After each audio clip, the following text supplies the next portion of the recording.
இந்த புதிய ஆண்டுகளுடைய பிரசனமானவர்களை தொடர்ந்து ஒரு நேரத்திற்கு இருக்கின்றோம். குருக்கள் எவ்வாறு இறைமக்களை ஆசீர்வதிக்க வேண்டும் என்று சொல்லி இந்த மோய்ஸ் வழியாக நீர் கற்பித்தது போல அதே வார்த்தைகளை சொல்லி நாங்கள் இருக்கின்றோம். இந்த குடும்பத்தை நீர் ஆசீர்வதிக்கிறோம்.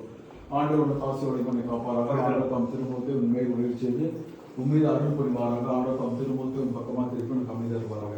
எல்லா நேரம் தந்தை மகன் தூய ஆகியோர் நிறைவாக ஆசீர்வதிப்பாராக.